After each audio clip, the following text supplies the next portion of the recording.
Typically when I make hypotheticals, I'm not presenting an overall answer. I'm presenting questions that allow you, the audience, to figure out your own narrative. This episode will be quite different though, as I'm going to be looking at two individuals who not only changed the face of music, but changed the perception of what it is to be an artist. And in order to do that, we need to discuss them and their history. So let's ask the same question that everyone who's never heard of them, and those that love them, ask. Who are Daft Punk? In order to discuss who Daft Punk is, we have to first go all the way back in 1991. At the time, the music industry was starting to shift, focusing less on the glamorization of the 80s and more towards the rebellious 90s. In the States, this came in the form of the grunge era from the Seattle music scene. However, in Europe, in the underground party scene, started blooming this concept of dance music. And in a small little basement, three guys got together, Thomas Bangalter, Guy-Manuel de Homem-Christo, and their other friend, Laurent Brankowitz, forming a little band called Darlin, mixing just enough rock and angst with a new turntable style that they were starting to form. Even though the band only lasted for about a year, the footsteps in which they placed themselves allowed them to branch into new territories. Laurent left and created his own band called Phoenix, while Thomas and Guy-Manuel created their own new group called Daft Punk. Here they would focus more on that same turntable style, more about rhythm, more about beat, more about dancing, and more about a synchronicity with the audience. And yes, there had been other DJs before them. No one had quite captured the feel that these two French kids had. Guy-Manuel and Thomas were slowly building a cult following around them at this time, going from scene to scene, influencing different musicians to focus more on the audience than themselves, listening, analyzing, figuring out what made each dance club individually synchronized, ultimately culminating in their debut album, aptly named Homework. Here they created music that just resonated the feel of a club scene, with songs like Da Funk, and their most famous song at the time, Around the World.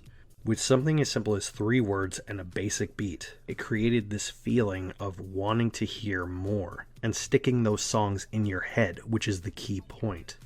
As the album grew more successful, they were allowed to create more with their music videos. The top hits from that album were put together into a movie format and shown their hard work to their audience, called DAFT, a story about dogs, androids, firemen, and tomatoes. And bit by bit they became more and more popular. And as popularity grows, your personal life begins to diminish, which is something they knew far too well in their experience as just 2 French kids. These 2 French kids held so closely the idea of their own privacy that they created something different, a way for them to simultaneously be in the public eye and retain their privacy. They needed alter egos. They decided to focus on 2 untapped genres in their style of music.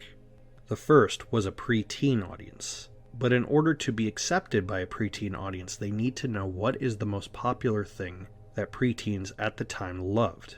The answer was anime, specifically the Toonami lineup, a series of anime presented on Cartoon Network. This is where they would make their debut. So they drafted up a concept with a very legendary animator named Leiji Matsumoto, a giant and living legend in the industry. Animated by Leiji Matsumoto, the entire segments would be with the background having no dialogue and solely using the Discovery album. It would be a promotion loop of the album promoting the movie and the movie promoting the album. But in order to get this prestige and this press, in order to release themselves, they needed new concepts. This is where their second influence came from. Instead of focusing on the current, they decided to focus on the future. They started creating songs that touched on the idea of going out into space, touching something that you can't possibly understand at the moment. Things that culminated into a way that every kid could understand. seeing something bigger than yourself. And who would discover these new feelings, these new ideas, these new concepts, these things that are brand new and burgeoning to everyone? It wouldn't be a person. It wouldn't be a child. What if it was something mechanical? And so Tom and Guy shed their personas, and reborn were HeroBot 1, or the Silver Bot, and HeroBot 2, or the Gold Bot. And their plan worked perfectly.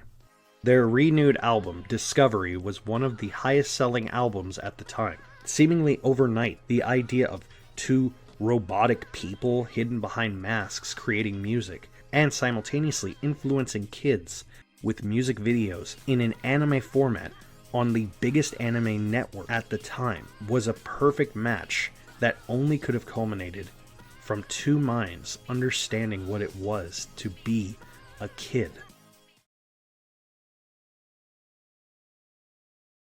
Humanity is the most overarching theme in Daft Punk's music. Ironically, these two guys were most known for being robots, but their overarching theme throughout their stories was being a person. It went all the way back to their first music video, a dog man wanting to be accepted but having an attachment to his music, and his music not being accepted by others, to Interstellar 5555 having the plot of an alien pop group who just loved creating music for people being kidnapped, brainwashed, and turned into a human pop idol group, as well as the Primetime of Your Life music video touching on a disturbing feeling of isolation and not belonging, with a horrifying ending that touches us each individually in different ways. But their deepest dive into this is their movie Electroma, with Guy and Tom playing HeroBot 1 and 2 in a world of HeroBots. Everything is similar to our world, except everyone looks the same. But two robots want to change that. They don't want to be robots, they want to be human, changing their identity to reflect the outward of who they actually are inward. Decide to get a procedure, become a caricature version of Guy and Tom, the real them. As they walk out in the everyday world, the people are horrified and don't want change, don't want them to be themselves, who they see themselves as. The movie ultimately ends with HeroBot 1 needing an assistance from HeroBot 2 to end their life. And HeroBot 2, in the desert alone, breaks his shell helmet and sets himself on fire, to the theme of the song Emotion. The entire movie, just like Interstellar 5555, has no dialogue, merely playing the entire Human After All album. The symbology is not subtle, as a parallel for Guy and Tom. Nearing the end of their career, the two decided to just do what they've always wanted to do. Perform with greats, perform with people that they admire. Just as the same way they had others coming to them for help. They wanted to have people that influenced them working on their songs. And their final album, Random Access Memory, had the most success than any of their other albums. It didn't have overarching themes. It just was fun music. It was just music that they wanted to do in the first place.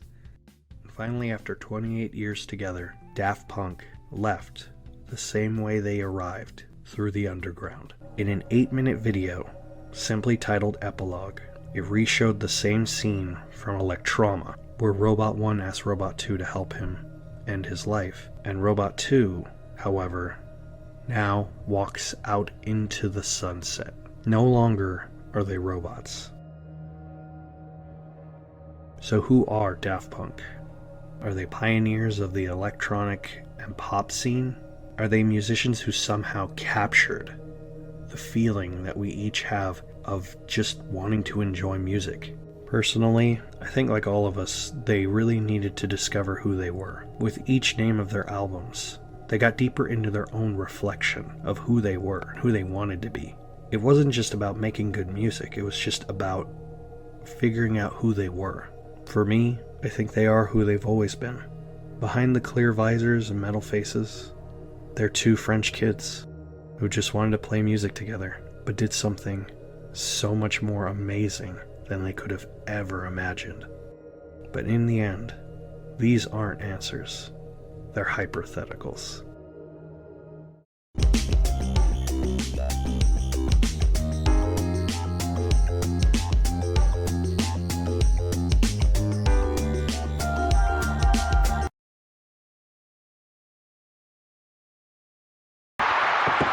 for the double.